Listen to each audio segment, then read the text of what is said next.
In the workday video, I showed you the bag I take to work, to my office in Zurich, to client meetings, and so on. And inside that bag is a tech pouch. And inside that pouch is the actual setup that keeps me working anywhere. Airports, hotels, client offices, cafes, 5 items. That's it. And here's what they are and why each one earned its spot. The pouch itself is the Peak Design Tech pouch. It's great quality, and I also used multiple of their camera bags. But as with the camera bags, I have mixed feelings about the pouch too. I think it's slightly too bulky. There's more fabric than there needs to be. If you have a better recommendation, drop it in the comments. I'm genuinely looking, guys. But what's inside the pouch, that's dialed in. And let's start with the first one, the charger. This is the Ugreen Nexode Pro, 160 watts, 4 ports, 3 USB-C, 1 USB-A. The reason this charger is in my bag and not the brick that came with my MacBook, 160 watts, means I can charge my laptop, phone, camera at the same time from one outlet with 1 cable each. And this matters in real life. Hotel rooms with 2 outlets behind the bed, conference rooms with 1 socket,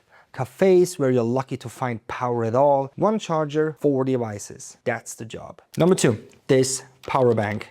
This is the Shark Geek Storm 2 Slim. And the first thing you notice, it's transparent. You can see the circuit board, the capacitors, the 4 lithium cells inside. And it looks like it walked out of the 90s and into the future at the same time. So now I tell you the truth, I bought this for the look.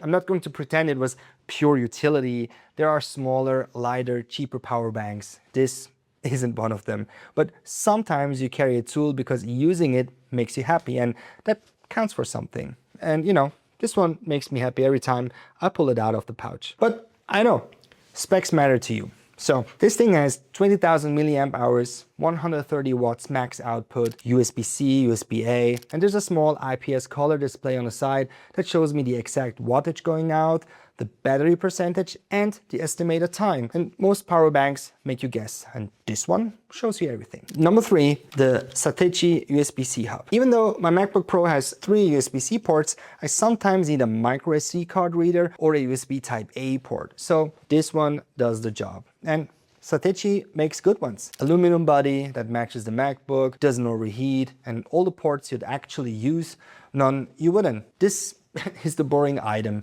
and boring is what you want from a hub. Number 4, 2 USB-C cables. Not 1, 2.